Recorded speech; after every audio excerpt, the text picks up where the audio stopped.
नमस्कार। आज हम गोता लगाने वाले हैं कंप्यूटर ग्राफिक्स की दुनिया में।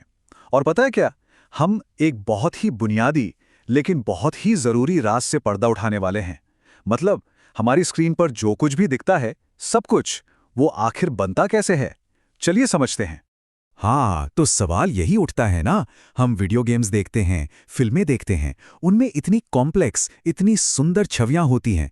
आखिर ये बनती कैसे हैं? चलिए इस पहेली को सुलझाते हैं। और पता है, इस पूरे रहस्य का जो जवाब है ना, वो एक बहुत ही सिंपल सी चीज से शुरू होता है।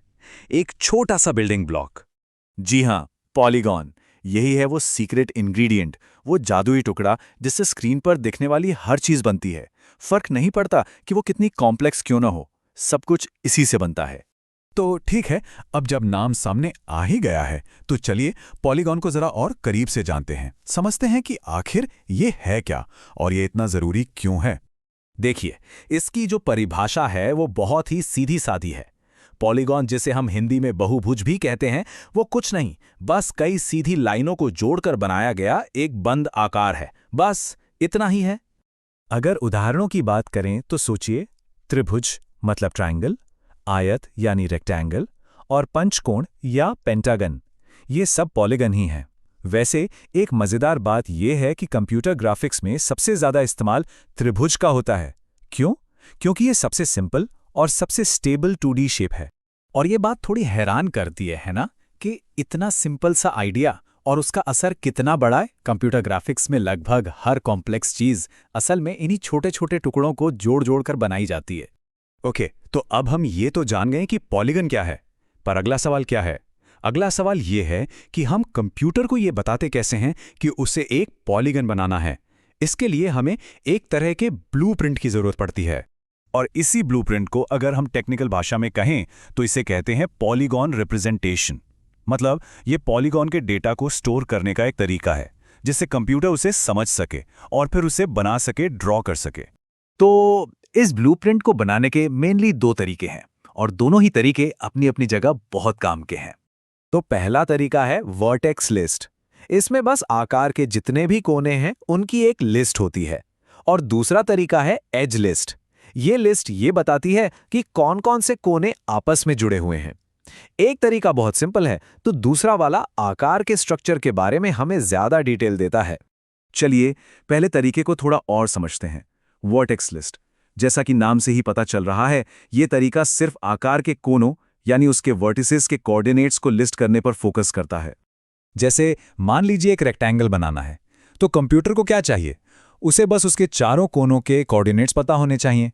ये एक्स और वाई वैल्यूज की एक सीधी सादी लिस्ट होती है। और बस एक बार ये लिस्ट मिल गई तो कंप्यूटर का काम बहुत आसान हो जाता है। वो इन सारे पॉइंट्स को एक एक करके क्रम में जुड़ता जाता है। याद है बचपन में हम कनेक्ट द डॉट्स वाला गेम खेलते थे? बिल्कुल वैसा ही। तो ये तो हुआ वर्टेक्स लिस्ट का तरीका।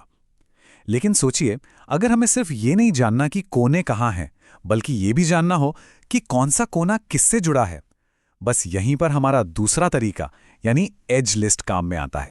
इस तरीके में हम साफ साफ बताते हैं कि कौन सा पॉइंट किस पॉइंट से कनेक्टेड है। इससे हमें शेप की लाइंस के बारे में पूरी जानकारी मिल जाती है कि वो असल में जुड़ी कैसे हैं, और ये ज्यादा कॉम्प्लेक्स शेप्स के लिए बहुत ही ज्यादा हेल्पफुल होता है। तो ठीक है, हमारे पास ब्लूप्रिंट तो तैयार हो गया। अब बारी है कंस्ट्रक्शन की। मतलब इस हिस्से में हम ये देखेंगे कि कंप्यूटर इस सारे डेटा का इस्तेमाल करके आखिर में वो शेप ड्रॉ कैसे करता है। देखिए, ये प्रोसेस भी बहुत सीधा है, सिर्फ 4 स्टेप्स का।